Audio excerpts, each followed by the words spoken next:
ये भगवत कृपा का स्वरूप है कि हमारा अब अंतिम जन्म है। क्या?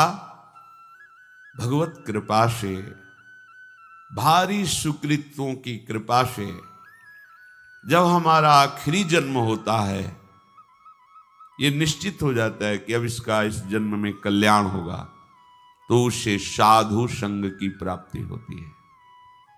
भवापवर्गो भ्रमतो यदा भवेत जनस्य तरहच्युत सत्समागम।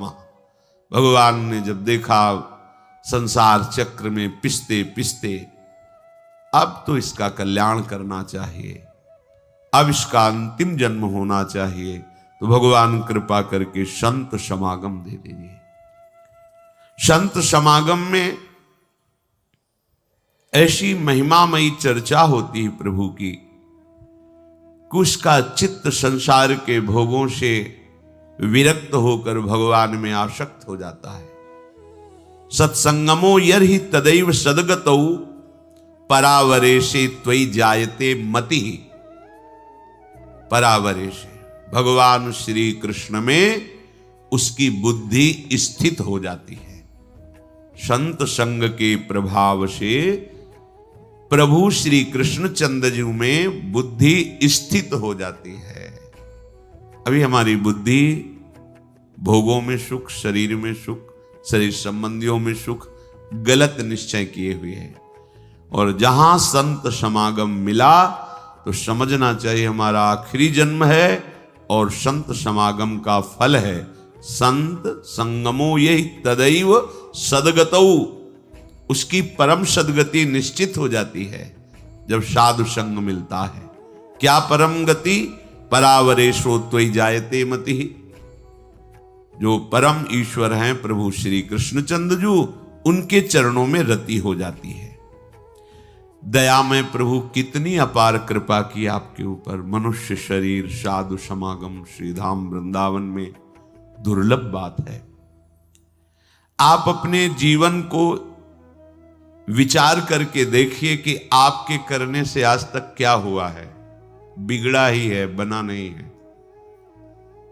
ये इसलिए विचार कीजिए कि आप अहंकार रहित होकर प्रभु की कृपा का आश्रय लेकर हृदय से प्रभु के चरणों का सहारा ले लीजिए। बच जाओगे, दुख से बच जाओगे। कोई तुम्हारा मित्र नहीं है, यहां कोई तुम्हें सहयोग देने वाला नहीं। मान लीजिए आप लोग भ्रमित हैं, इसलिए आपको लगता है आपके कोई दोस्त हैं, कोई आपके सहयोगी हैं, कोई आपके संरक्षक हैं। बिल्कुल नहीं। बाहरी सब कुछ हो सकता है, आंतरिक रक्षा करने वाला केवल श्री कृष्ण है, दूसरा नहीं है। सच्ची मानिए उन पर बड़ी कृपा है जिनको पग पग पर धोखा मिलता है, प्रतिकूलता मिलती है, तो उनको असलियत समझ में आ जाती है। फिर वो सत्य की तरफ मुड़ते हैं, उन्हें साधु समागम मिलता है और वो सत्य में प्रतिष्ठित हो जाते हैं। आज से हमें समझना चाहिए कि भगवत कृपा पात्र हैं। अब हमारी दुर्गति नहीं हो सकती, क्योंकि प्रभु की कृपा किसी निमित्त को लेकर के नहीं हुई है, अहेतुकी कृपा है। तो अब हमारे कल्याण में कोई संशय नहीं। सच्ची मानिए, ये विश्वास करोगे तो हो जाएगा। विश्वास करो, ये जादू की बात है। मेरा कहां कल्याण होगा, मैं तो गृहस्थ हूं, मैं विषयों में फंसा हूं, मैं दुर्गति पक्की है। नहीं, कुछ भी हो, मेरे में सामर्थ्य तो नहीं, मैं तो अधम हूं, नीच हूं, पर मेरे प्रभु बड़े कृपालु हैं। मेरा निश्चित इस जन्म में कल्याण हो जाएगा, पक्का हो जाएगा। आप विश्वास कीजिए। आप हर समय अपने भाग्य को सराहिए। मैं प्रभु का शरणागत हूं, अहो भाग्य मेरे, प्रभु ने मुझे स्वीकार कर लिया। अगर स्वीकार किया ना होता तो मुझे साधु संग न मिलता। जो प्रभु मोहि अनुग्रह कीन्हा, तो तुम आई दर्श हठ दीन्हा। देखो, प्रभु ने मेरे पर कृपा की ना, तो हे महाभागवत हनुमान जी, आप अपनी तरफ से आकर मुझे दर्शन दिए ना। अब मोहि भाव भरोसा हनुमंता, बिनु हरि कृपा मिले नहीं संता। आज मुझे भरोसा हो गया कि हरि की हमारे ऊपर कृपा है, क्योंकि कृपा ना होती तो आप मुझे दर्शन न देते। आपके समीप हमें भगवत चर्चा करने का सौभाग्य, सुनने का सौभाग्य न मिलता। हम लोग जैसे भी हैं अपने प्रियालाल के हैं, झूठी से ही सही तुम मान लो तो ये झूठी बात नहीं होगी, सच्ची है, क्योंकि है हम। संसार में तुम सत्य मान रहे हो पर सब झूठा है झूठा। तुम चाहे जितना सत्य मानो, ये मेरा, कोई तेरा नहीं। दुनिया में लाखों का मेला जुड़ा, हंसा जब जब उड़ा। तो इस बात को पकड़ो ना यार, कोई साथी नहीं, कोई साथ नहीं। एक साथी है, केवल श्री हरि नाम, केवल राधा नाम, क्योंकि राधा नाम, हरि नाम ही हरि को प्रकाशित करता है। इसलिए हमारा तो हरि प्रिया से भी प्रिय इनका नाम है। इनसे भी ज्यादा महत्व इनके नाम में हमें देना है, क्योंकि नाम से ही इनका परिचय, नाम से ही हमारा संबंध दृढ़ होता है। झूठी भी हम मान ले कि हम प्रियालाल के हैं तो झूठा नहीं होगा, वो सत्य, क्योंकि हम हैं उनके। आप झूठ से भी इच्छा करने लगो, इच्छा नहीं भगवत दर्शन की, पर झूठ से भी करने लगो, अब तो कल्याण हो जाए इसी जन्म में, अब तो प्रियालाल मिल जाए इसी जन्म में, वो मिल जाएंगे। झूठा खेल है सांचा होए, क्योंकि ये सांचा खेल है। इसमें नाटक भी करे भक्ति का तो भगवान कृपा करके उसे सच्चा भक्त बना देते हैं। बस आश्रय ले ले भगवान का।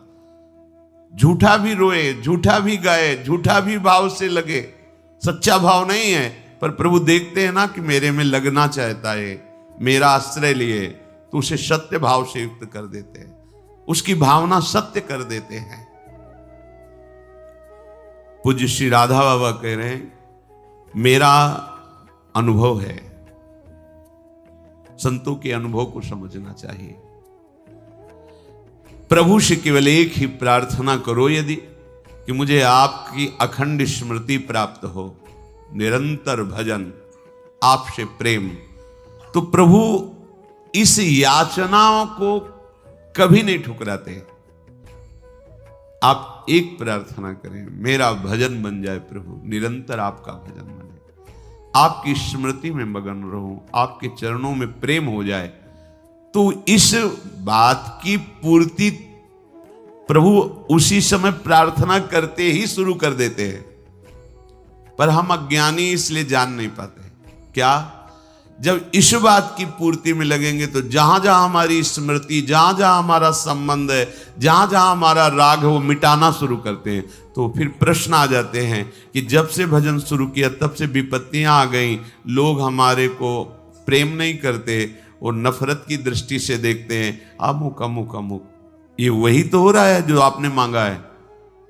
प्रभु से प्रेम करने के लिए हमें सर्वात्म वृत्ति चाहिए, और हमारी वृत्तियां फैली हैं तो हमारे राग का वो नाश करके उन वृत्तियों को अपने में लगा रहे हैं, और वो भजन छोड़ देता है, वो सतमार्ग छोड़ देता है। कि जब से शुरू किया तब से घाटा, लोगों का अपमान, परिवार में कोई प्यार नहीं करता, और एक दो अगर पधार गए तो फिर तो और पुष्ट हो गया कि बड़ा अनिष्ट मार्ग है, भगवत मार्ग नहीं चलना।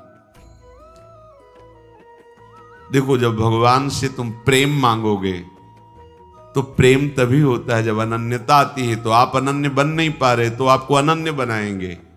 वो अन्य का अपहरण करके ही तो अनन्य बना जाता है, और जब अन्य का अपहरण होने लगा तो आप चिल्लाने लगे, ये क्या, ये क्या? तो मांगा क्या था? हे प्रभु, निरंतर भजन हो, आपसे प्रेम हो, वही तो कर रहे हैं।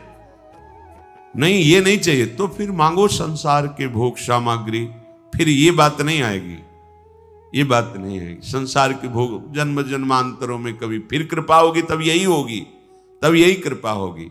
कोई तुम्हें पूछने वाला नहीं रहेगा।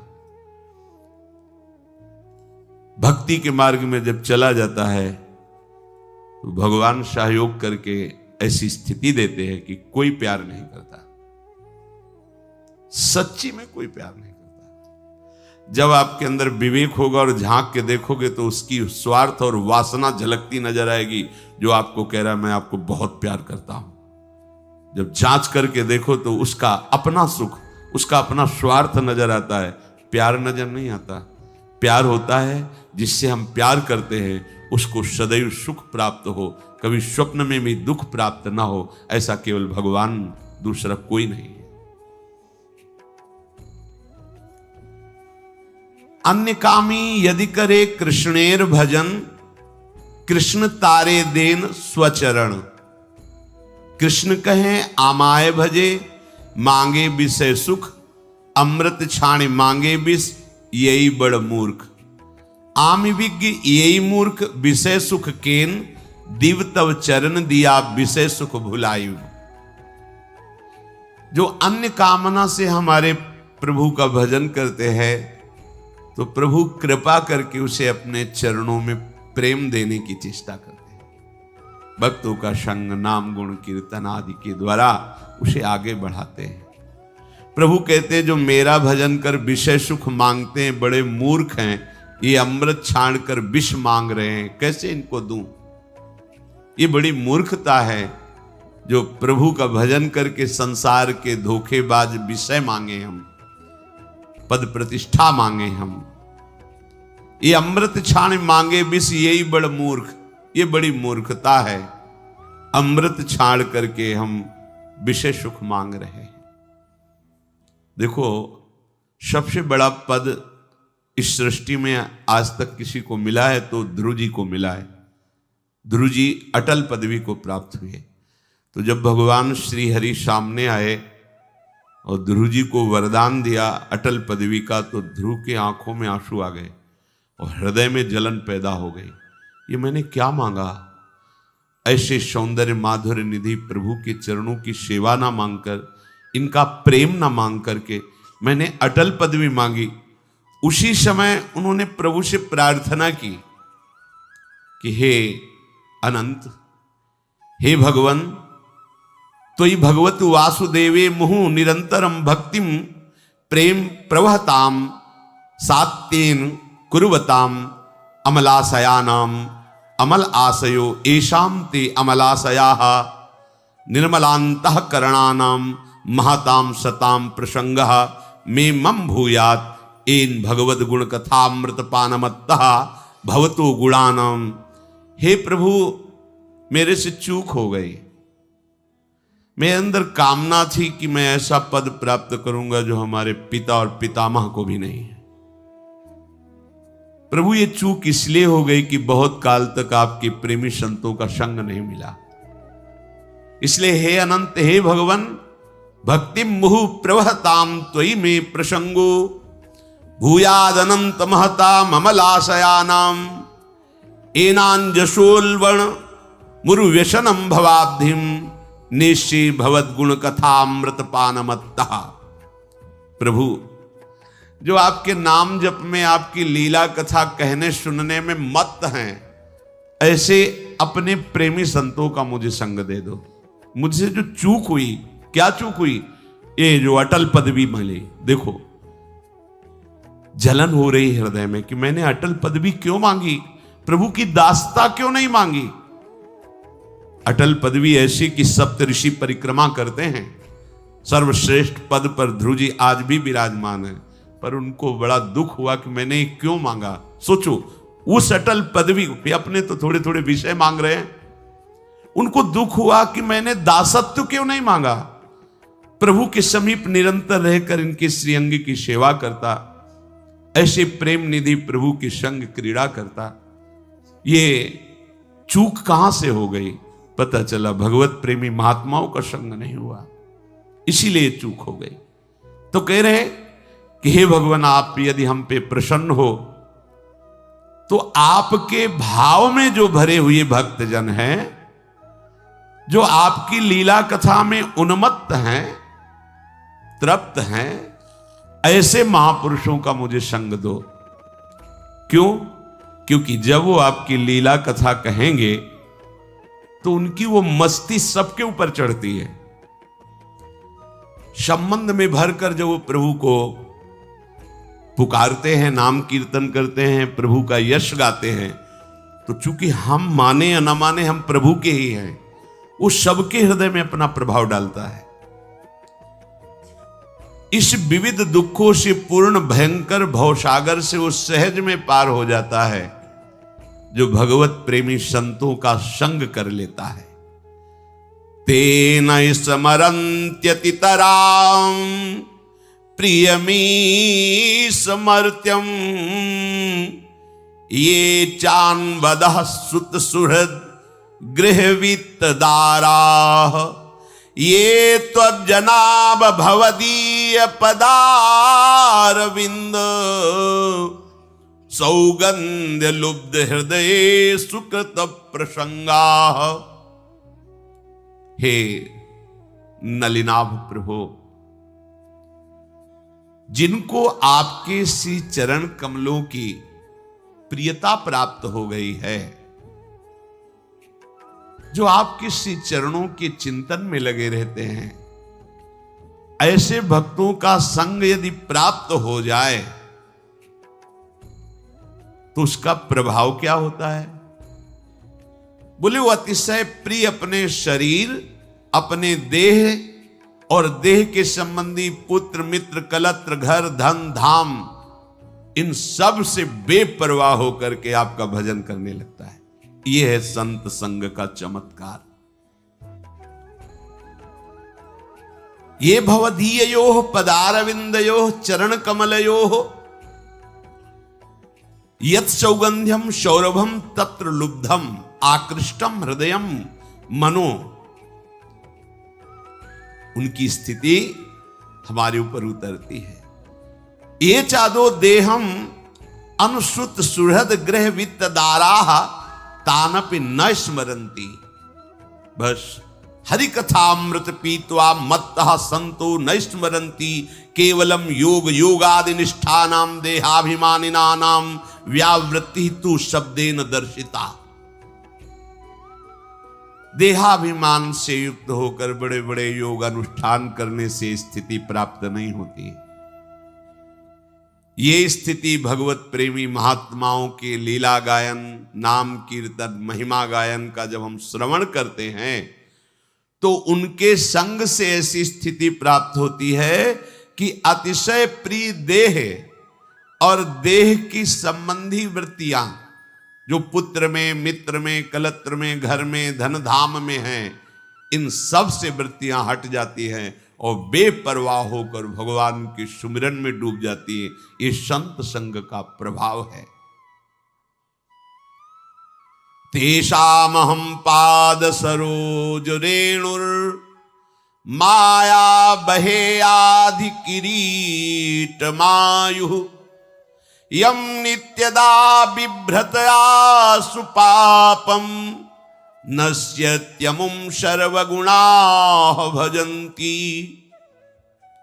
हे संत महापुरुषों, आपकी चरण रज को आयु पर्यंत मैं अपने शीश पर धारण करता रहूं, क्योंकि जिनके माथे पे संत चरण रज विराजमान होती है वो निष्पाप होकर के भगवान का प्रिय बन जाता है।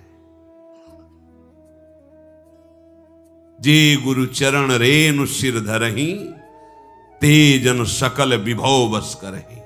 संपूर्ण भागवतिक वैभव उसके हृदय में प्रकाशित हो जाता है जो संत सदगुरुदेव की चरण रज को अपने माथे पे रखता है। जब प्रभु की असीम कृपा होती है तो भगवत प्रेमी महात्माओं का संग मिलता है। संतों का संग मिल जाए तो फिर किसी और तीर्थ के अवगाहन की जरूरत नहीं है, क्योंकि तीर्थापाद प्रभु का निरंतर स्मरण करते हुए उनके ध्यान में जो मगन है, तेषां विचरतां पदभ्याम तीर्थानां पावनेच्छया भीतस्य किन्नरो चेत तावकानां समागमः। ये जो भगवत प्रेमी जन हैं, ये तीर्थों को भी तीर्थत्व प्रदान करने वाले हैं। तीर्थानामपि पावनेच्छया पदभ्याम विचरताम तेषां तावकानां तौ भक्तानां समागमः संसारात् भीतस्य किं न रोचते कथम न स्वस्मिन् रुचिमुत्पादयेत तस्मात् सत्संगः विना संसारे निस्तारो नास्ति। कह रहे हैं जो तीर्थों को भी निष्पाप करने की सामर्थ्य रखते हैं, जहां वो पृथ्वी पर चरण रखते हैं वहां की रज तीर्थों को भी पावन करने वाली बन जाती है। संसार से भयभीत हुए दुखी हुए जीव जब इन संतों के समीप पहुंचते हैं तो इनकी चरण रज में, इनकी वाणी में, इनके दर्शन से, स्पर्श से संपूर्ण अशुभ पाप नष्ट हो जाते हैं और वो भयभीत हुआ संसार से पुरुष अभय पद को प्राप्त कर लेता है। तस्मात् सत्संगम बिना संसारे निस्तारो नास्ति। बिना संत संग के किसी का संसार से निस्तार हो जाए, उद्धार हो जाए, ऐसा असंभव। इसलिए महत्सेवाम द्वार माहुर्विमुक्तेस् तमो द्वारम योषिताम संग संगम महांतस्ते समचित्ता प्रशांता विमन्यवः सुहृदः साधवो ये। महापुरुष संत की प्राप्ति भगवत कृपा से होती है, बस उसका निर्वाह आपको करना है। निर्वाह उनकी आज्ञा का पालन, यही महत सेवा है। महत सेवाम द्वार माहुर विमुक्ति। महापुरुषों की सेवा साक्षात मुक्ति पद है, अर्थात आपका निश्चित कल्याण हो गया। सेवा उनकी आज्ञा का पालन। जो महापुरुषों के, संतों के संग में उनकी आज्ञा का पालन करते हैं वो मुक्त हैं, जीवन मुक्त हैं, इसी समय मुक्त हैं, यह अनुभव हो जाएगा। तमो द्वारम योषिताम संग संगम। पर सावधानी ये रखनी है कि जो केवल स्त्री संग को ही सुख समझते हैं, नाना प्रकार की भोगी वृत्तियों को ही सुख समझते हैं, ऐसे लोगों का संग त्याग दे, क्योंकि ये तमो द्वारम, ये साक्षात नरक का द्वार है। किसी एक माता बहन ने प्रश्न किया था कि शास्त्रों में स्त्री को नरक का द्वार कहा गया है, तो ऐसा क्यों कहा गया है? तो उसकी शास्त्रों की जो बात है उसको समझने के लिए हृदय की धरा चाहिए, भूमिका चाहिए। तो उस भाव को समझना है। जो स्त्री शरीर को भोग दृष्टि से देखता है उसके लिए कहा गया तुम साक्षात नरक के द्वार में खड़े हो, क्योंकि तुम अपराध कर रहे हो। स्त्री नरक का द्वार नहीं, स्त्री को तुमने भोग दृष्टि से देखा, ये नरक का द्वार हुआ, क्योंकि भगवान ने भी नरक के द्वार का वर्णन किया। कामा क्रोधा तथा लोभा। भगवान कह रहे काम क्रोध लोभ ये नरक के द्वार हैं। अर्थात तुमने काम दृष्टि से किसी भी माता बहन की तरफ जो भाव किया वो तुम्हें नरक ले जाएगा। उस वक्त शास्त्रों में जो शब्द लिखा हुआ उसको समझने के लिए हृदय की भूमिका चाहिए, पवित्रता चाहिए। आप लौकिक दृष्टि से नहीं समझ पाएंगे। जैसे यहां वर्णन है तमो द्वारम योषिताम संग संगम। जो केवल स्त्री भोग को ही सुख समझते हैं, जो नाना प्रकार की इंद्रियों की दुलार में लगे हुए हैं, ये नारकी पुरुष हैं। ऐसे पुरुषों का संग त्याग करके संत संग करें। संत संग कर रहे हैं और ये भी कर रहे हैं, लाभ नहीं मिलेगा, लाभ नहीं मिलेगा। हो सकता है संत संग का कम असर और कुसंग का बहुत ज्यादा असर हो जाए, क्योंकि हम देखते हैं 5 वर्ष सत्संग सुना और 5 मिनट कुसंग हो गया तो सारे सत्संग पे कुसंग पानी फेर देता है। ऐसा क्यों हुआ? इतना कमजोर सत्संग है? बोले नहीं, अभी तुम्हें 5 मिनट दिखाई दे रहा है कुसंग, लेकिन वो 50 अनंतों वर्षों से कुसंग में ही रहा है। थोड़ा समय सत्संग का मिला, सुधार की तरफ। सत्संग का मतलब चढ़ाई और कुसंग का मतलब फिसलना। फिसलने में कितनी देर लगती है? महल बनाने में समय लगता है, बुलडोजर लगा गिराओ, शाम तक सब गिर जाएगा। 5 वर्ष की सत्संग की चढ़ाई 5 मिनट में उतार के फेंक दिया कुसंग ने, क्योंकि फिसलन, सर से नीचे आ गए। ऊपर चढ़ने में प्रयास है, नीचे आने में प्रयास नहीं होता। पानी कहीं भी डालो नीचे जाता है। ऐसे हमारी वृत्तियां अधोगामी हैं, प्रकृति की तरफ आकर्षित होती है।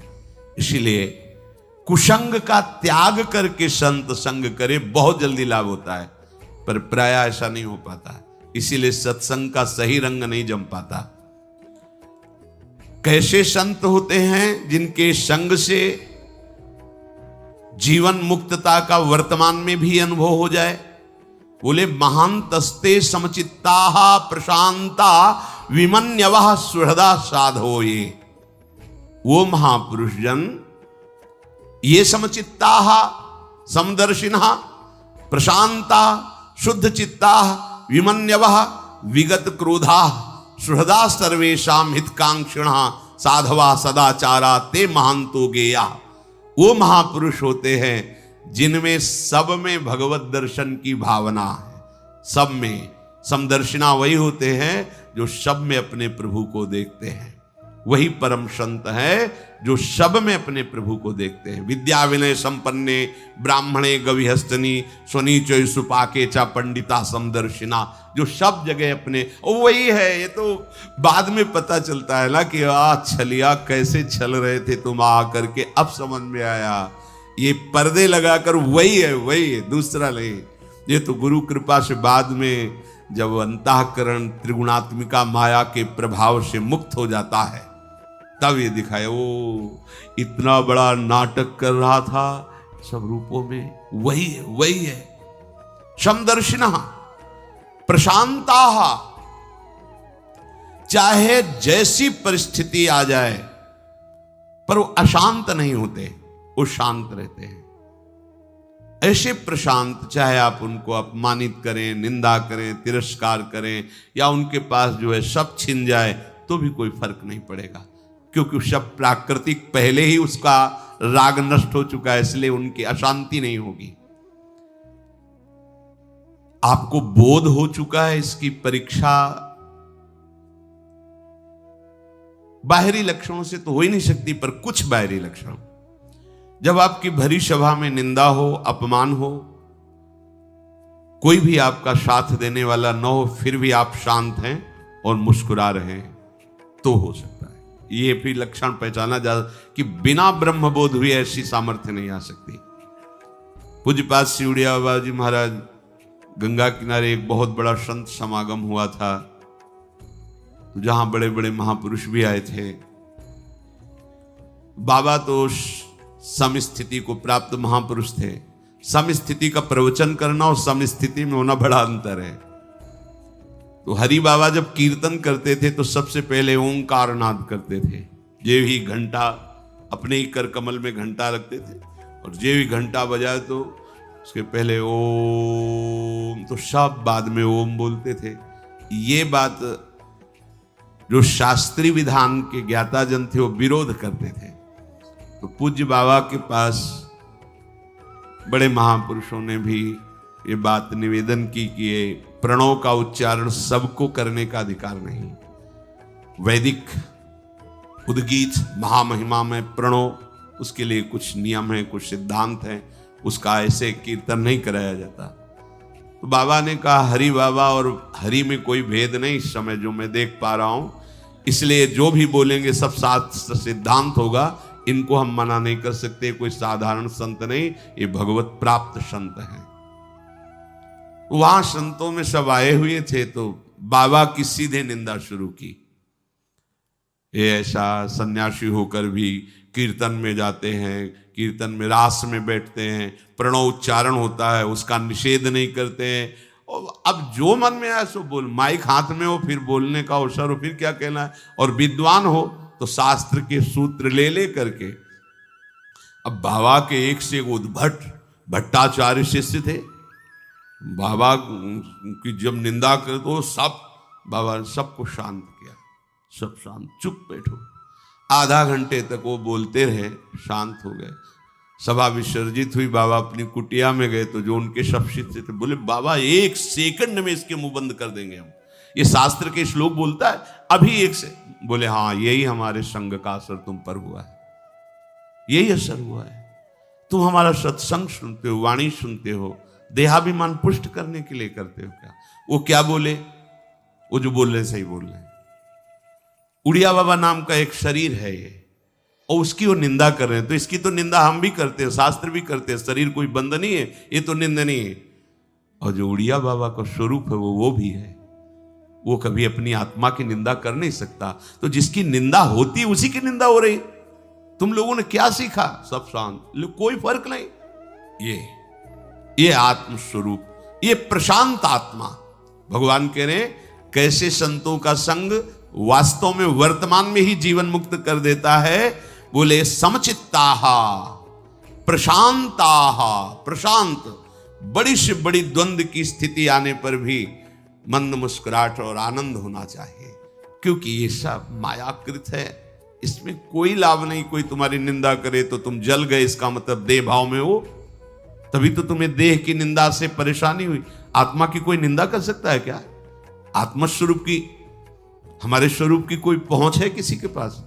तो निंदा क्या करेगा? जानता ही नहीं तो क्या निंदा है? जानता है शरीर को, इसकी निंदा तो शास्त्र भी करते हैं। इसकी निंदा ही तो करके इससे राग रहित हुआ जाता है। अगर इसकी वंदना करेंगे तो इसमें राग बना रहेगा, राग बना रहेगा तो दुर्गति बनी रहेगी। इस शरीर ही तो दुर्गति का हेतु है। प्रशांत आत्मा, अभिमन्यवः, क्रोधहीन, कभी क्रोध ना आए। तो संतों में क्रोध क्यों नहीं आता? क्योंकि क्रोध की स्वयं सत्ता नहीं है, ये कामना से प्रकट होता है। अगर कामना है हमारी ये कि सब शांत बैठिए, समझिए, और अभी कोई हल्ला मचाने लगे तो अभी क्रोध आए। हे, तुमको यहां का नियम पता है, शांत बैठना चाहिए, ऐसा। अगर कोई भी कामना है तो क्रोध आने की संभावना है। क्रोध हम उसे ही कह सकते हैं जिसमें देह सुख को लेकर के कामना है। अगर भागवतिक कामना है और उसमें जो आता है वो अपने भजन की बचाव पक्ष या पुष्टता के लिए करता है। जैसे कोई साधक भजन करे, बार बार आसपास कोई विक्षेप करे, तो उसको अंदर जलन होगी। अब वो क्या करेगा? प्रार्थना करेगा या रो देगा? दो बातें हैं। उसका क्रोध प्रकट हुआ, पर वो क्रोध दो रूप में प्रकट हो। हम आपसे हाथ जोड़ते हैं, आप ऐसे बार बार विघ्न क्यों डाल रहे हैं? फिर भी नहीं माना तो रो देगा, प्रभु देख लो, हमें बहुत कष्ट हो रहा है, मुझे संभालो। ये साधक की बात है, सिद्ध पुरुष को लाई। उस समय और आनंदित होगा कि भगवान ने अवसर दिया अपनी वृत्ति को पहचानने के लिए। अब आनंदमय होकर के उसी स्थिति से निपट करके भजन में लगा हो, कोई फर्क नहीं पड़ा। क्रोध अगर अंदर आता है तो पूज्य बाबा कहते हैं क्रोध का लक्षण है दुरुक्ति, कठोर वचन, गालियां निकलने लगना, ये क्रोध का स्वरूप है। अगर उपासक में 1 महीने भजन करने के बाद एक बार क्रोध आ गया तो 1 महीने का भजन प्रभाव ढक जाएगा। जो तुम्हें बोध होना चाहिए, आनंद नहीं होगा। अब साल में 12 बार आ गया तो हुआ क्या? और यहाँ दिन में 12 बार आता है, दूसरे पर हमें क्योंकि कामनाओं की बौछार हो रही। जो महात्मा जन हैं उनमें कभी कभी क्रोध देखा जाता है, होता नहीं है।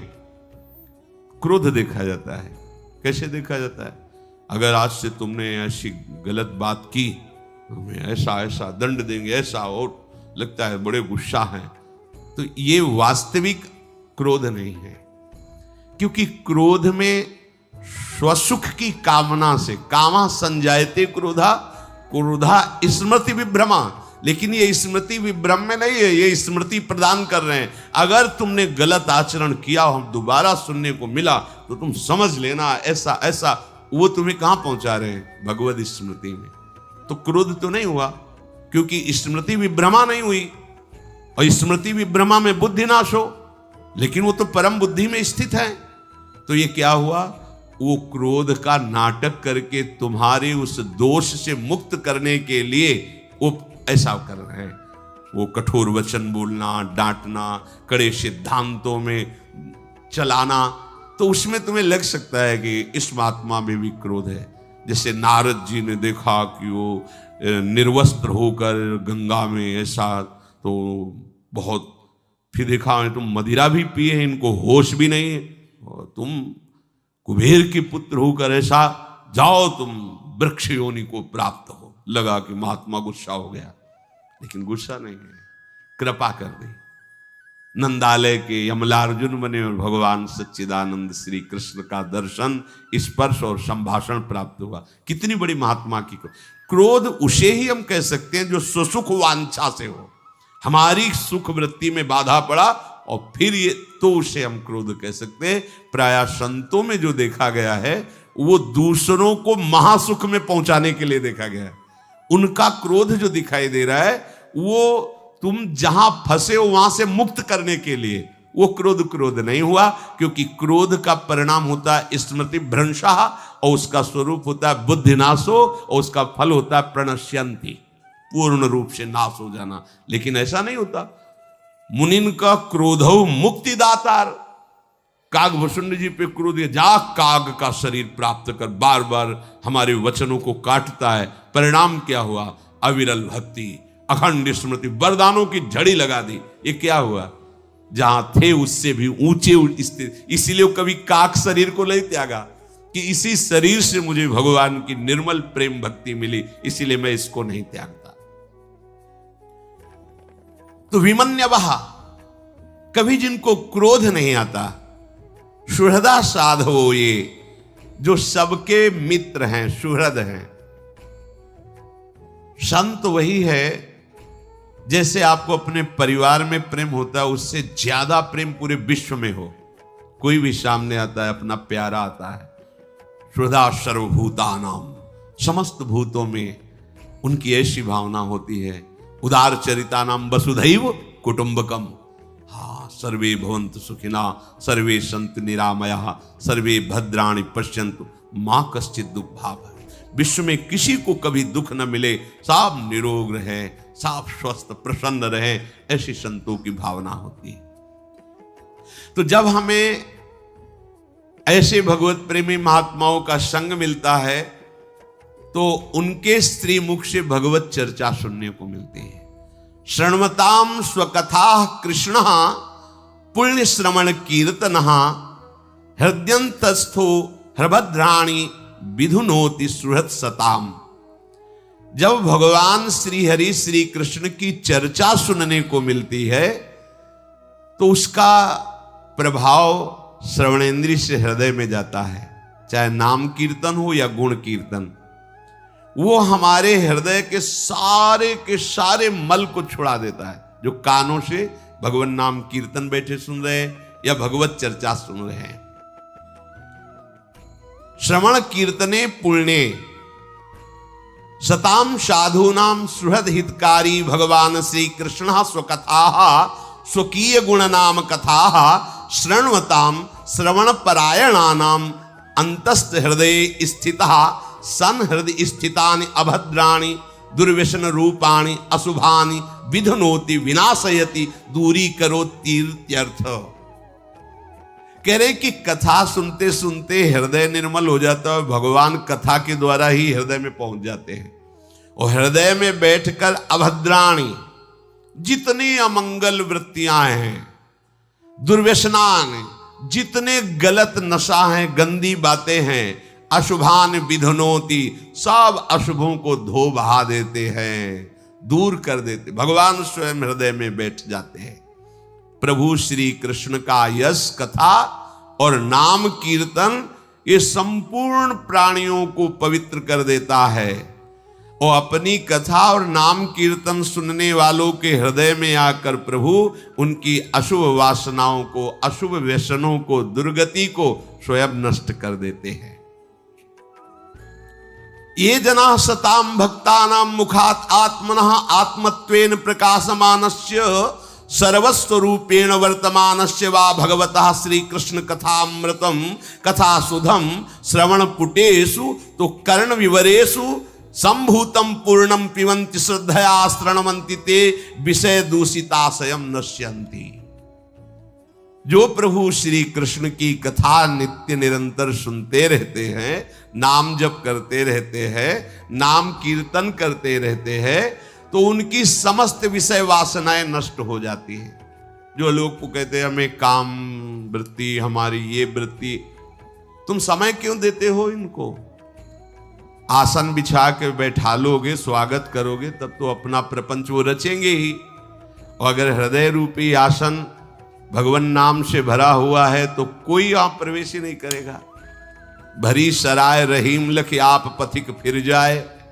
अगर आपका हृदय धर्मशाला बना हुआ है कि चाहे काम आवे, चाहे क्रोध आवे, चाहे लोभ आवे, सबका स्वागत है, तो भी ऐसे ही रोते रहोगे।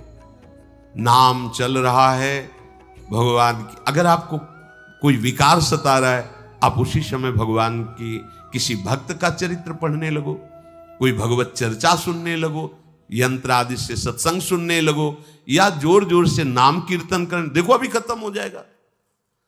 स्पष्ट वर्णन है, भवजल निधि को नाव, काम पावक को पानी। ये चतुराशी जी शुरू कर दो। चतुराशी जी 45 मिनट बहुत रफ्तार से गाओगे तो 45 मिनट लगेगा, थोड़ा आराम से तो 1.25 घंटा, और राग से गाओगे तो 2 घंटा। 2 घंटे में होश खराब हो जाएंगे, काम के वो टिकेगा थोड़ी।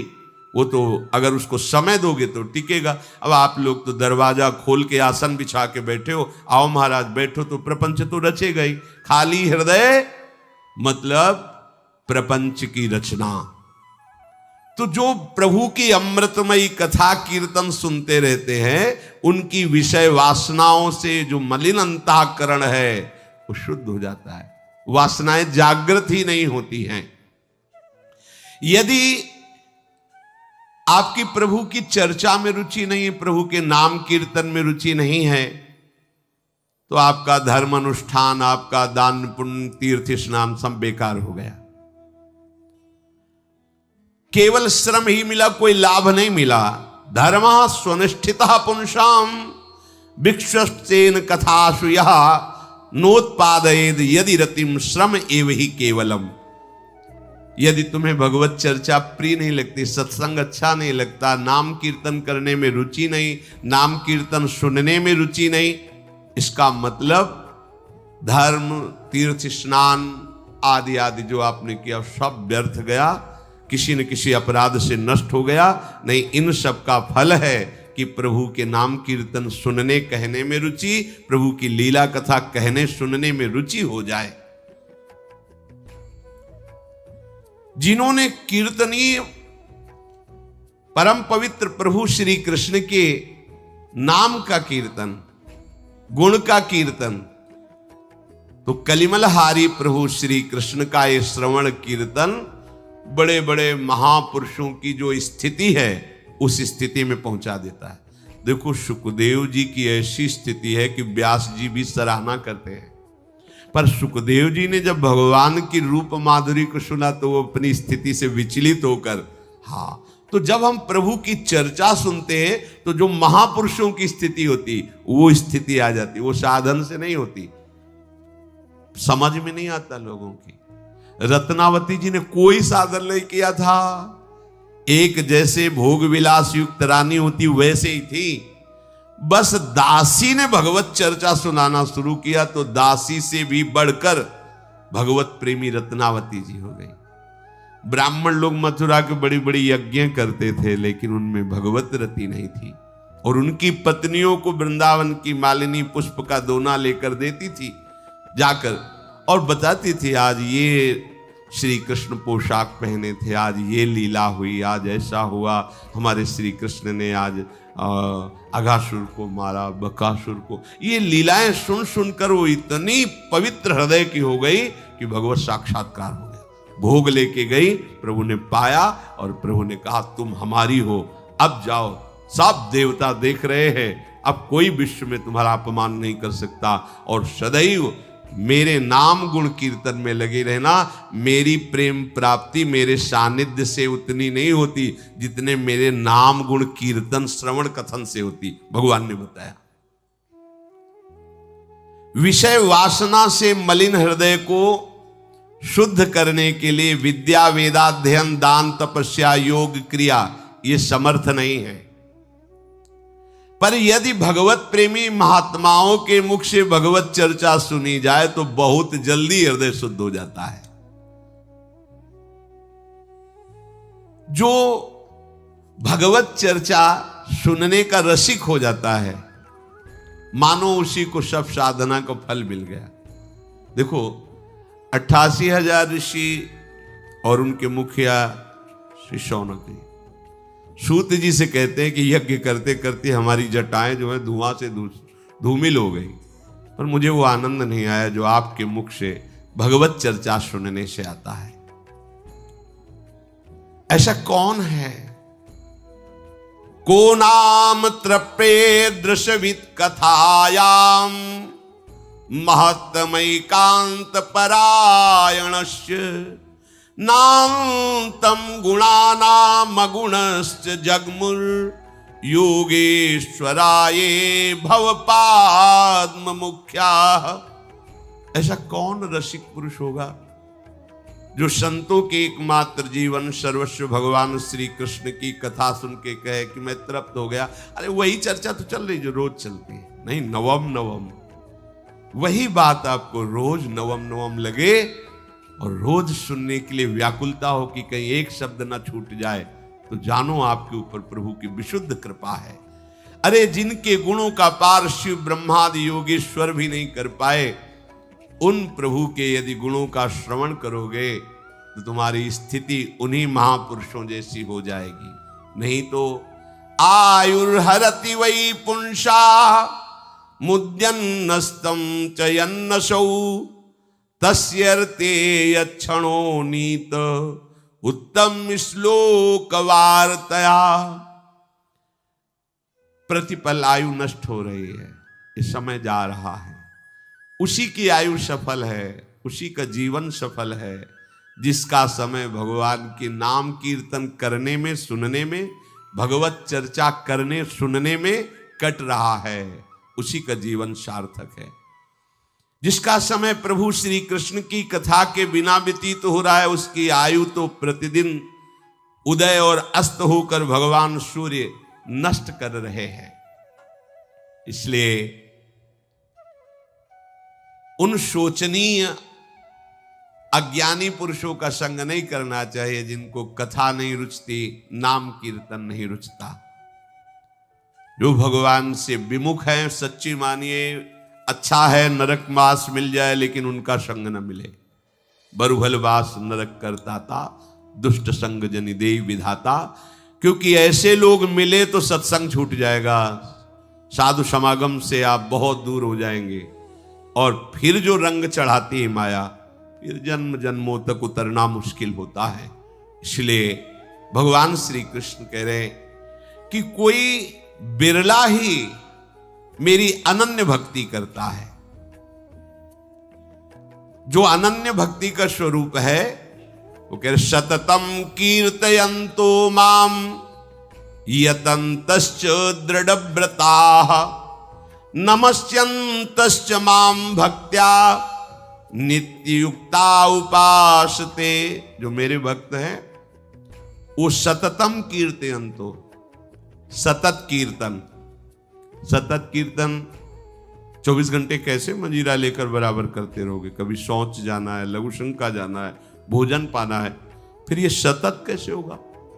तो सतत कीर्तन वैखरी वाणी से भी, मध्यमा से भी, पश्यंती से भी, परा से 4 वाणियां हैं। कभी हम वैखरी वाणी से कीर्तन कर रहे हैं, कभी हम अंदर ही अंदर उपांश जप कर रहे हैं, कभी मानसिक डूबे हुए हैं और कभी समाधि में हैं। हम कर ही नहीं रहे, हो रहा है, उसे देख रहे, उसे सुन रहे।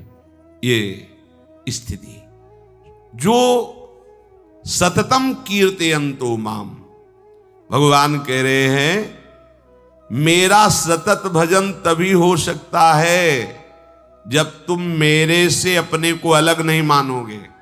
अलग मानोगे तो सतत नहीं हो पाएगा। क्या मैं मनुष्य हूं, मैं किसी का पति हूं, मैं किसी का पुत्र हूं, मैं किसी का अमुक अमुक अब आपका सतत भजन नहीं होगा, क्योंकि जिस जिसको माना उसका चिंतन जाएगा ना, तो वही विघ्न।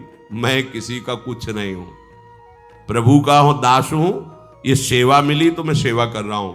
प्रभु का होके संसार की सेवा, परिवार की सेवा करो, भगवत प्राप्ति हो जाएगी पक्का। परिवार के होके फिर तो मोह ग्रसित चित्त से भगवत चिंतन नहीं होता। जब वो मेरे को अपने से अलग मानता है तो मेरा सतत चिंतन कैसे कर सकता है? क्योंकि जितना अलग मानोगे उतने विमुख रहोगे। बिल्कुल बिल्कुल, ये अंदर की बात है। प्रभु से अपनापन हो, प्रिया जो अपने प्राणों से भी अधिक प्यारे लगने लगे। मेरे प्राणनाथ से श्यामा, शपथ करो तरण छिए, रहो को काहो मन दिए।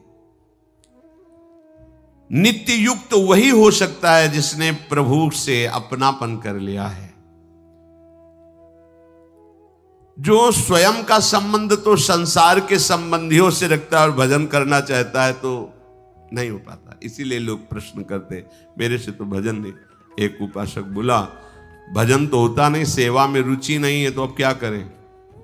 भजन होता नहीं, सेवा में रुचि नहीं, तो नरक की तैयारी करो। पक्की बात है।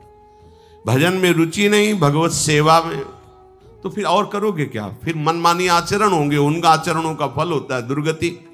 अरे ऐसे कैसे? यहां रुचि का विषय चल रहा है, यहां रुचि का विषय नहीं चल रहा। रुचि पैदा करनी है हमें, जो संसार में रुचि उसको हटा करके पैदा करनी। देखो, सबसे पहली बात समझो, हमारे अंदर जो भोगों की इच्छा है उसको नष्ट करने की एक प्रक्रिया है। हमारी इच्छा है कि मैं भोगूं, भोग सामग्री भी है, पर भोगूंगा नहीं क्योंकि मुझे भगवत प्राप्ति करनी। इसका नाम त्याग है, इसका नाम त्याग है। भोग इच्छा रहते हुए भी भोगों को ना भोगना, इसका नाम त्याग है। और त्याग से ही शांति प्रारंभ हो जाती, त्यागात् शांति अनंतरम। इसके बाद ये भोग सामग्री भोगने से सुख होता है, ऐसी बात खत्म हो गई, उसे वैराग्य कहते हैं। जो अंदर भोगने की इच्छा थी अब वो भी खत्म हो गई, इसे वैराग्य कहते हैं। वैराग्यवान के अंदर भोग इच्छा भी नहीं होती, त्याग के अंदर भोग इच्छा होती है। भोग इच्छा होते हुए भोगों को ना भोगना, इसे त्याग कहते हैं। और भोग इच्छा का ही त्याग हो जाना, इसे वैराग्य कहते हैं। और ये भोगने वाली वस्तु है, इसका ज्ञान ही नष्ट हो जाना, उसे उपरति कहते हैं। अब उसके लिए त्रिभुवन में कोई बाधा नहीं, क्योंकि भोग सामग्री की सत्ता ही नहीं रही। पर यह स्थिति प्राप्त करने के लिए पहली स्थिति प्रशंसनीय है। भोग इच्छा है पर भोगूंगा नहीं, क्योंकि मुझे भगवत प्राप्ति करनी। भोग इच्छा सबके रहती है, आगे चलकर वैराग्यवान होता है, फिर आगे चलकर उपरति को प्राप्त होता है, अर्थात वैराग्य का भी विस्मरण। अब वो अनुराग के मार्ग का पथिक है। प्रभु कह रहे हैं, दृढ़ व्रताहा, जिसने ये दृढ़ व्रत ले लिया है कि अब मुझे सततम कीर्तयन्तो, मुझे सतत भजन करना है, क्योंकि भजन से ही भगवत प्रेम प्राप्त होता है, भजन से सब कुछ प्राप्त हो जाता है। दृढ़ व्रताहा, लोगों को लगता है कि राम राम कृष्ण कृष्ण कहने से, राधा राधा कहने से, लोग कहते हैं क्या खाने को मिल जाएगा, क्या परिवार चल जाएगा क्या? अरे बाबा जी लोग हैं उनका, तुम्हारे परिवार में कितने लोग हैं, हमारे परिवार में कितने लोग हैं, आप विचार करके देखो। है तुम्हारे घर में कितने की रसोई बनती होगी? 2 4 10 12 15 20, इतने में परेशान हो। या क्योंकि तुम अपनी रसोई के मालिक तुम हो, यहां के मालिक श्री हरि हैं, बस अंतर इतना है। मुझे लगता है बाबा लोग हराम का खा रहे हैं। नहीं, ऐसा नहीं है। हराम का तो श्वास भी नहीं मिलती यहाँ। तुम्हारे जिस दिन पुण्य खत्म हो जाएंगे ना, तो एक ऐसे भी नहीं ले पाओगे, खत्म कर दिया जाएगा, बाहर कर दिया। हराम का यहाँ कुछ नहीं है। सच्ची मानिए, सब राम का है, सब श्याम का है, सब हराम का तो कुछ है ही नहीं। तुम्हारी बुद्धि हराम की, इसलिए ऐसा सोचती है। भगवद आशीष, अरे यार, अनंत ब्रह्मांडों को रचने वाला, अनंत ब्रह्मांडों का भरण पोषण तेरे से हो रहा है क्या? अरे अहंकारी, तू अपने अहंकार को प्रभु में समर्पित करके देख, मौज लूटेगा, आनंद लूटेगा, मस्त हो जाएगा। यही भ्रम है कि मेरे से चलता है, यही भ्रम तुझे चिंता में फंसा करके तुझे जला रहा है। तो एक बार अपने आप को प्रभु के हवाले तो करके देख। डर लगता है कि प्रभु के सहारे हो गए, सब बंद हो गया तो उसको लगता है ना सब बंद हो गया, फिर ये तो बाबा जी बनाने वाली बात कह रहे। हाँ, हम करो जो कर रहे हो, हम ये लेके ताला लगा दो दुकान में, नौकरी में मत जाओ, ऐसा नहीं कह रहे। आप केवल ये सब करते हुए प्रभु का भरोसा ले लो तो आप देख लोगे। ये सब करते हुए तुम सुखी नहीं हो पा रहे हो, करो, पर भरोसा प्रभु का ले लो, फिर आप देखना कैसा आनंद आपको मिलता है। दृढ़व्रता, पर जो ये सांसारिक भोग और संग्रह में लगे हुए हैं वो ये निश्चय ही नहीं कर पाते कि भजन से सुख मिलता है। भजन कर रहे हैं, वो समस्या क्यों आ गई, रुपया क्यों नहीं बढ़ रहे हैं। कैसी बुद्धि भारी गई है। भजन का फल रुपया, भजन का फल समस्या का समाधान। अरे टोटल समस्या का समाधान, भव रोग से ही मुक्ति, जन्म मरण से ही मुक्ति, परमानंद महल में चलना है श्री जी के। वो निश्चय ही नहीं कर पाते जो भोगों में लगे हुए हैं कि भजन से सुख है, भगवान सुख सिंधु है। परंतु जो संतों के संग से अपने मैं को बदल दिया है कि अब कुछ भी हो, हम तो इनके दास हैं, जैसी आज्ञा करेंगे वैसा, अब तो प्रभु के लिए, बस हम प्रभु के हैं, प्रभु का भजन करना कर। एक बार देखते हैं इस जन्म में, ये भी खेल खेल के देखते हैं कि प्रभु का भजन करेंगे, जो भी कार्य करेंगे प्रभु को समर्पित करेंगे, उनके अधीन होकर के रहेंगे। अगर आप दूसरों को पुष्ट करने वाले न बन जाएं तो हमें बताएं। दूसरों से कहोगे विश्वास मान लो, तुम्हें हमारी शपथ दे के कहता हूं, इस लोक और परलोक में सुखी हो जाओगे यदि नाम जपोगे। आप करके देखो, यही आप दूसरों से बोलने लगोगे। जैसे महाप्रभु कह रहे हैं, यही परलोक सकल सुख पावत मेरी सो भैया कृष्ण गुण संचो। ये दृढ़ निश्चय उनको होता है जिनको संत संग मिल गया और मैं समर्पित कर दिया। ये सांसारिक भोग, ये सांसारिक व्यवस्थाएं मारी घूमती हैं, तुम समझ नहीं पा रहे हो। किसने प्रकट किया है? प्रभु ने ना। और तुम प्रभु के हो तो भला असुविधा रहेगी जीवन में? मतलब थोड़ा सोचिए, आप प्रभु के होगे, असुविधा होगी आपको। आप प्रभु आज भी नेत्र खोल के देख लो, भले भगवान से प्रेम नहीं लेकिन भगवान का जस गाते हैं तो कोई भी सुख ऐसा नहीं जो उनके चरणों में न लुटता हो। ये नहीं कह सकते कि भगवत प्रेमी है, पर वो भगवत जस गाते हैं, भगवत महिमा गाते हैं। कृपा है लक्ष्मी जी की। बोले वो पढ़े लिखे हैं, राधा राधा कहने में कौन से तुम्हें व्याकरण पढ़ना है? तुम केवल राधा राधा गाओ, हमें बताना कि क्या नहीं मिला है। पर पहले पाप नष्ट होने दो, जो तुम्हारे दुख देने वाले कर्म हैं उनको पहले भस्म होने दो। ओ गेहूं बोया, दूसरे दिन से खोद के देखो कि अंकुर आया कि बीज ही नष्ट हो जाएगा। अरे चुपचाप पड़ा रहने दो 10-5 दिन, फिर अपने आप अंकुरण होगा, फिर वो बड़ा दिखाई दे। दीर्घ काल तक भजन करो चुपचाप। केवल प्रभु के नाम का स्मरण, प्रभु का संबंध भाव, ये दृढ़ व्रताह बना देता है। यतन्तश्च, जैसे सांसारिक पुरुष रुपये में प्रेम करता है ना, ऐसे तुम्हारे अंदर नाम का लोभ जग जाए। जितना राधा नाम उतना ही हम धनी, पक्का धनी हो जाओगे, पक्का। क्या चाहिए, क्या चाहिए, कैसे बताए? अरे प्रभु की माया से ये सब रचा है। प्रभु को कोई पसीना थोड़ी आया कि वो मृत्यु लोग रचा, ब्रह्म लोग रचा, थोड़ा हवा करो बहुत हम कुछ नहीं। ऐसे मुस्कुराए, मुस्कुराहट से माया पैदा हुई और भ्रकुटी विलास सृष्टि लय हुई। ऐसे स्वामी का भजन करोगे तुम गरीब रहोगे, तुम दुखी रहोगे? नहीं भाई। वो निष्काम भक्तों के जीवन चरित्रों को आप दिखा सकते हैं कि खाने को नहीं, क्योंकि वो प्रेम सुख में डूबे हुए भक्तजन प्रभु को अधीन किए हुए हैं, माया के भोगों की चाह नहीं रख रहे थे। लेकिन अगर आप भोगों की चाह रख रहे हो तो भरमार हो जाएगी। अरे वो कहां से उत्पन्न कर देगा? वो मालिक है, वो ईश्वर है। आप विश्वास तो कीजिए। जैसे तुम्हें रुपए कमाने का लोभ होता है, यदि ऐसा लोभ लग जाए नाम का तो तुम बहुत बड़े धनी हो जाओगे। जो चाहोगे प्राप्त हो जाएगा, जो चाहोगे। एक जन्म तो दे दो यार प्रभु के लिए। बहुत जन्म सबकी मानी है, अपने मन की मानी, माया की तरफ बढ़े हो। एक जन्म में जितना बचा है तुम्हारे, वैसे तो सब खो ही दिए हो, जितना बचा है उतना राधा राधा में दे दो। बाद में जहां भी होगे वहां तुम्हें ये बात याद आएगी कि अगर हम बात न मानते तो दुर्गति हो जाती। आज मैं परम सुखी हूं, जैसे काकभूषुंड जी गरुण जी से कहते हैं, सुखी न भयो आज की नहीं। आज जैसा सुखी हूं, सच्ची आज जैसा सुख कभी सुखी नहीं हुआ, क्योंकि प्रभु के नाम गुण रूप लीला धाम का आश्रय हो गया। ये लगन लगाने के लिए आपको रुपए की तरह लगन लगानी पड़ेगी नाम में। ओवर टाइम नहीं लोग करते कि ओवर टाइम भी करें, तो ओवर टाइम भी संत जन, हाँ हमने देखा है सदगुरुदेव भगवान को, जो ये 10 बजे तो श्री जी को शयन करा करके विश्राम में गए, जिससे मध्य रात्रि में 12 बजे उठ के देखा तो गुरु जी बैठे, और जो ही 4 बजे से फिर लेट गए,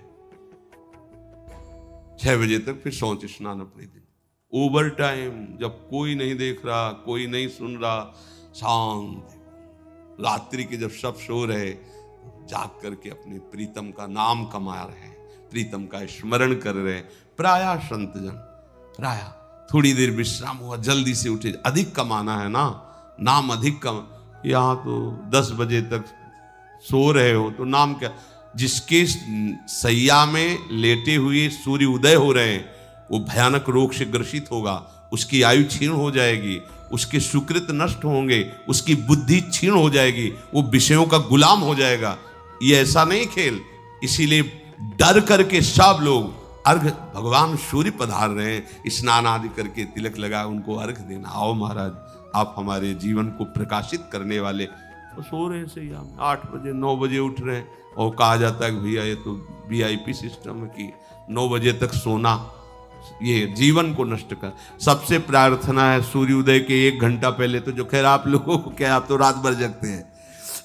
हम 3 बजे 2:30 बजे वास चलते, लगभग 3 बजे इधर आते तो देखते हैं सब चौक पूरे हुए, चौकिया तो घंटों लगे होंगे, तो मतलब है कि ये 1:30-2 बजे से शुरू होगा, तो सोते कब होंगे? ये तो परमहंस है सब वृंदावनवासी। हाँ, ये छोटी मोटी दिनचर्या है। अरे 1:30 बजे जग करके नहा धो करके ये दिनचर्या करना बहुत श्री जी की कृपा है। बस इस कृपा को समेट लो, फैलाओ मत जगत में, इसको समेट लो, हृदय में ले आओ। प्रपंच ममता शून्य जीवन, तो परमहंसों की जो दिव्य स्थिति वही श्री जी प्रदान कर देंगी। वास्तव में वो बड़े भाग्यशाली हैं जो लोभ पूर्वक नाम जप करते हैं, लोभ पूर्वक, और 100 नाम ज्यादा कर लेते हैं। आज कल तो क्या, आज 100 नाम और कर लेते हैं। वो मन कैसा है कि अभी 2 मिनट रह गया है, 2 मिनट के बाद वो ऐसा करेंगे, ऐसा माला चल रहा, फटाफट हो जाए, झंझट खत्म हो। गुरुजी ने कहा ना, इतने माला हो जाए, झंझट। ये झंझट वाला नहीं, इसमें लोभ जगाओ। भगवान करे यतन तश्च, जैसे संसारिक मनुष्य रुपये का लोभ जगाकर बहुत देर देर तक मेहनत करता है और सब कुछ सहता है। इस धाम में देखा कि वो जो सेवा करने वालों का हेड होता है, वो क्या कहते हैं, ठेकेदार, वो गालियां भी दे रहा है, बेचारा धूप में सब मेहनत कर रहा है, कुछ नहीं बोलता है। तो उससे पूछा है, गाली दे रहा था, आपने उत्तर नहीं दिया। तो बोले, बाबा अगर उत्तर दे देते तो शाम को पैसा ही नहीं मिलता, भगा देता, कैसे परिवार चलेगा। तो वो उस लोभ के कारण गाली भी सहता है, गर्मी भी है, धूप सहता है, सब सहता है।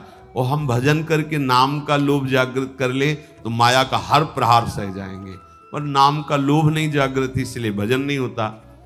भक्त्या कीर्तयन्तो माम, वो मेरे भक्त प्रेम पूर्वक मेरे नाम का कीर्तन करते रहते हैं। हमें इसी जन्म में भगवत प्राप्ति करना है, तो प्रभु मेरे हैं ये भाव रख करके प्रभु का नाम, प्रभु के गुण, प्रभु की लीला कथा, इसमें अधिक हम चित्त लगावें तो बहुत जल्दी हृदय पवित्र होकर भगवान के अनुराग से युक्त हो जाएगा। शेष चर्चा आगे। श्री राधा वल्लभ लाल की।